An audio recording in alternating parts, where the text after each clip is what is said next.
Hello guys, আজকে আপনারা দেখতে পারবা আমরা সাতর থেকে আমরা প্রতাপপুরে যাওয়া রাস্তার মাঝখানে বা সাতর কিছু স্পট মানে পুরাতন যে পাথর গুলা মধ্যে আনা ফটোগুলা, তারপরে বালুর স্ট্রক, বালুর যে পাথরের স্ট্রক এবং পাথরের কিছু মেশিন আমরা দেখাইমু। সাথে তাওকা দেখাইব। সাতর শহরটা সারা বাংলাদেশ শিল্প নগরী হিসেবে পরিচিত। এখান থেকে সিমেন্ট, পাথর, বালু সারা বাংলাদেশে গাড়ি এবং এই যে ওই জাহাজ দিয়ে যাতে রপ্তানি হয়ে থাকে।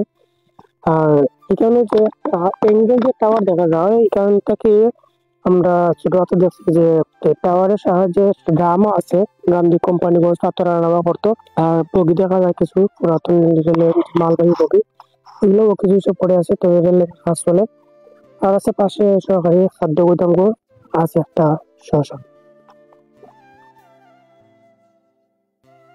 এখন যে ফ্যাক্টরিটা দেখতে পারেন আপনারা, এটা হইলে সারা বাংলাদেশের সর্বপ্রথম ফ্যাক্টরি, লাফার্জ হোলসেল ফ্যাক্টরি। এটা তো এটা সুপার গ্রেড সিমেন্ট হিসেবে এটা সারা বাংলাদেশে রপ্তানি হয়ে থাকে। এটা নড়াই ইউনিয়নের ভিতরে পড়ছে, সাতর থানার ভিতরে পড়ার কারণে সাতরবাসী গর্বিত যে সর্বপ্রথম একটা সিমেন্ট ফ্যাক্টরি সাতর মাটি অবস্থিত। আমরা সাতরের মাঝে এমন একটা জায়গা আছে লাফার্স কোম্পানির ঠিক অপোজিট সাইডে, নামদার ফারোফরসিটা। আর এখানে আইলে আমার মনে হয় যে কক্সবাজার একটা যে জায়গা ঠিক ওরকম সমুদ্র সৈকতে পরে যে গাছ আছে এরকম, তারপরে সামনে বালুচর, এরপরে সমুদ্রের পানি। তো এখানেও ঠিক কক্সবাজার না, এটা সুরমা নদীর পার, কিন্তু জায়গাটা মোটামুটি সিমিলার লাগে। কেন আজকে নামলাম, সব সময় দেখি আওয়াজ হওয়ার সময়, কিন্তু আজকে ভাবলাম যে একটু নামি, একটু ফ্রি আছি আর নাই আজকে লাগি লাইম এখন যখন দরকার। এদিকে গাছপালা একদম ছায়া, ঘন ছায়া। আবার এখানেও কিছু জায়গা আছে নদীর পার, তারপরে পানি, কিন্তু সমুদ্র যদি হইতো বা এই ডাইরেক্ট কক্সবাজারের মতো মনে হইতো।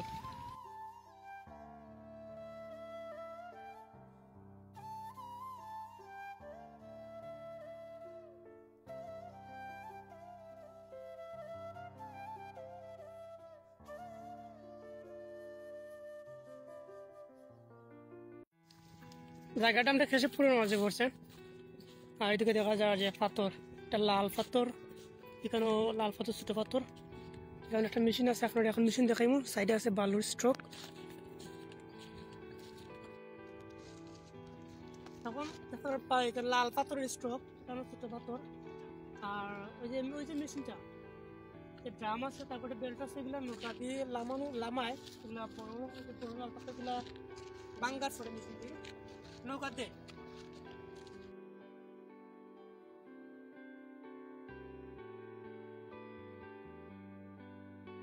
ও পাথরগুলো নেয় ওর ড্রামও ডালে। একটা বড় গাড়ি আছে, যে কাপ্পা মতো বড় কাপ্পা, তখন ফলাই করে মেশিনের সাহায্যে যেগুলা বাইঙ্গা ছোটো ছোটো করে, তারপর ওই যে বেল্টটা কিন্তু নৌকাতে। বর্তমানে মেশিন এটা চলে না, বন্ধ, এটা পরিত্যক্ত অবস্থা বর্তমানে আছে অফিসে।